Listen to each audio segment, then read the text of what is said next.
ब्रह्मपुत्र ये कोई साधारण नदी नहीं है। ये अलग अलग देशों में 4 बार अपना नाम बदलती है। ये दुनिया की सबसे चौड़ी मोस्ट वाइडेस्ट रिवर्स में से एक है। इसका करंट इतना पावरफुल है कि हर साल पूरा का पूरा लैंडस्केप बदल जाता है। इसने सिविलाइजेशंस को नरिश किया है, कितनी कहानियों को प्रेरित किया है, कितनी बार कितनी सारी बाढ़ें फैलाई हैं। So this is the untold story of the Brahmaputra, India's mighty river of life.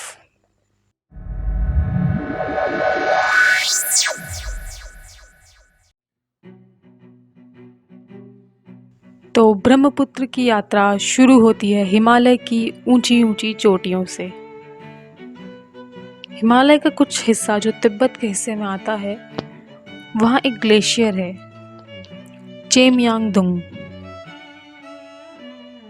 चेमयांगदुंग से निकलती इस धारा का नाम है ब्रह्मपुत्र, पर इसे तिब्बत में ब्रह्मपुत्र नहीं कहते।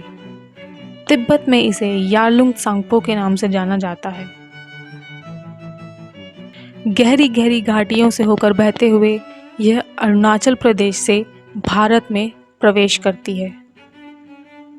लेकिन यहाँ फिर इसका नाम बदलता है। यहाँ पर जहाँ ये अपनी दिशा बदल लेती है, यहाँ इसे कहा जाता है सियांग। अरुणाचल प्रदेश से होती हुई जब ये असम में जाती है तो वहाँ पर ड्रामेटिकली इसका बहुत बड़ा एक्सपेंशन होता है, जो कि मॉनसून के समय में अक्सर 10 किलोमीटर तक चौड़ा हो जाता है। 10 kilometre, it's a huge number. अगर आप अंदाज़ा नहीं लगा पा रहे हैं तो गूगल मैप्स खोलिए, अपने आसपास का कोई एरिया देखिए वो आपके घर से कितना दूर है। आपको अंदाज़ा लगेगा 10 किलोमीटर कितना दूर तक जाता है। 10 किलोमीटर किसी नदी की वाइड लेंथ होना, उसकी चौड़ाई होना बहुत बड़ी बात है। और यही वो जगह है जहाँ पर इसे अपना सबसे प्रसिद्ध, सबसे फेमस नाम मिलता है, ब्रह्मपुत्र, या इसको अगर संधि विच्छेद किया जाए तो ब्रह्मा का पुत्र, जो भारत की कुछ ही नर नदियों में से एक है। नर नदी इसलिए क्योंकि भारत में अधिकतर नदियों के नाम यदि आप देखेंगे तो स्त्रियों के नाम पर होते हैं, जैसे गंगा, सरस्वती इत्यादि बहुत सारी हैं। जब ये नदी असम से, या यूँ कहिए कि भारत से ही बाहर जाती है, तो ये जाती है बांग्लादेश में, और वहाँ फिर इसका नाम बदलता है और ब्रह्मपुत्र जानी जाती है जमुना के नाम से। एक और कमाल की बात यह है कि बांग्लादेश में गंगा नदी भी आती है, और गंगा नदी वहाँ जानी जाती है पद्मा के नाम से। अब उधर से आई पद्मा, उधर से आई जमुना, दोनों मिल गई और मिल करके बनाती हैं एक नई नदी, मेघना। और जहाँ पर ये नदी बनती है मेघना, वहाँ बनता है संसार का, विश्व का सबसे बड़ा डेल्टा, द सुंदरबंस। सुंदरबंस का डेल्टा बनाती हुई मेघना, या यूँ कहिए कि गंगा और ब्रह्मपुत्र मिल करके गिर जाती हैं बंगाल की खाड़ी में, और वहाँ होती है इनकी यात्रा समाप्त। अब आप सोच रहे होंगे कि मैंने आपको बहुत जगह बताया कि नदी इतनी चौड़ी थी, पर क्या मैंने आपको बताया कि कितनी लंबी थी? शायद नहीं।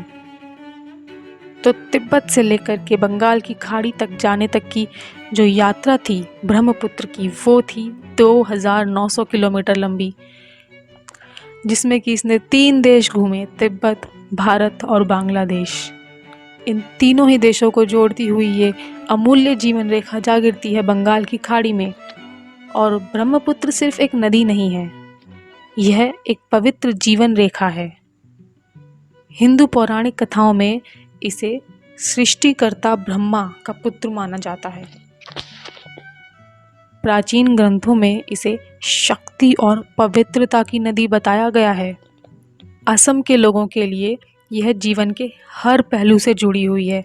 यही नदी है जो वहाँ की मिट्टी को उपजाऊ बनाती है, प्रचुर मात्रा में मछलियाँ देती है और परिवहन का साधन भी प्रदान करती है। इसके तटों पर बहुत सारे फेस्टिवल्स और रिचुअल्स परफॉर्म किए जाते हैं जो इसकी लाइफ गिविंग स्पिरिट, इसकी जीवनदायिनी आत्मा को मनाते हैं।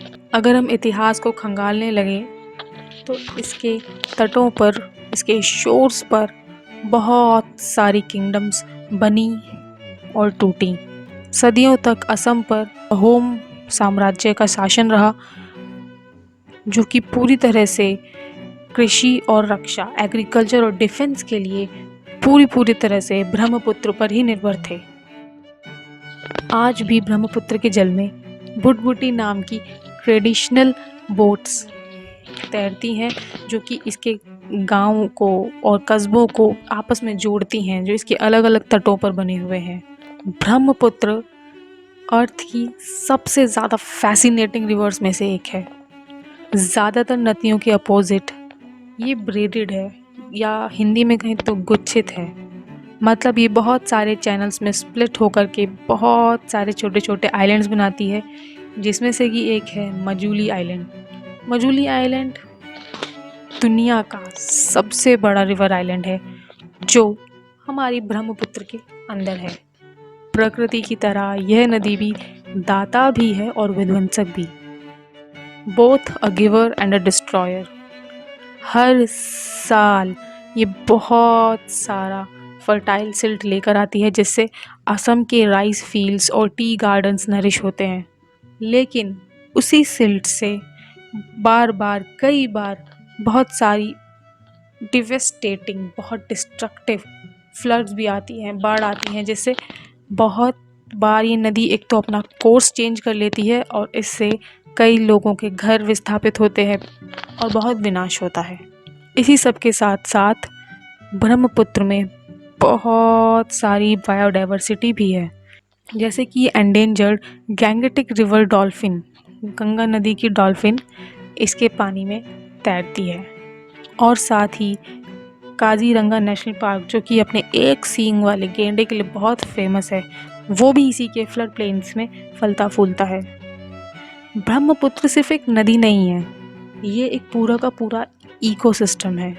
लेकिन इतने सदियों के अपने इस कोर्स में इसे कई बार बहुत सारी चुनौतियों का सामना भी करना पड़ा है। क्लाइमेट चेंज से फ्लड्स अनप्रेडिक्टेबल और ज़्यादा खतरनाक होती जा रही हैं। साथ ही साथ डिफॉरेस्टेशन, यानी कि वनों की कटाई जो हिमालयाज़ में होती है, उससे सॉइल इरोजन इंक्रीज़ होता है, और वो सॉइल जब बह करके नदी में आती है, उससे नदी का सेडिमेंट चोक हो जाता है। और इस सब के बीच में इसके ऊपर कई सारे हाइड्रो इलेक्ट्रिक प्रोजेक्ट्स और डैम्स भी बनाए गए हैं, जिससे भी कई बार इसका कोर्स चेंज हो जाता है। और यही हाइड्रो इलेक्ट्रिक प्रोजेक्ट्स और डैम्स हैं जिससे इंडिया, चाइना और बांग्लादेश के बीच में कुछ कुछ टेंशन्स बनी रहती हैं। हालांकि ये नदी संस्कृति के द्वारा इन तीनों देशों को कुछ कुछ जोड़ती जाती है, लेकिन जल बंटवारे के लिए और रिसोर्सेज के लिए थोड़े थोड़े विवाद भी साथ साथ चलते हैं। ब्रह्मपुत्र एक पैराडॉक्स है, ये एक बुरा टर्म नहीं है, नेचर अपने आप में एक पैराडॉक्स है। काम and nurturing yet wild and destructive, मतलब शांत भी है, पोषण भी देती है, लेकिन जब अपने पर आ जाती है तो इतनी विनाशकारी कि सबका विनाश कर दे। ये अतीत के ज्ञान को समेटे हुए है, वर्तमान के जीवन को आकार देती है और अपनी धाराओं में लाखों लोगों के भाग्य को समेटे हुए है, उनका भविष्य समेटे हुए है। ये सिर्फ एक नदी नहीं है, ये एक कहानी है।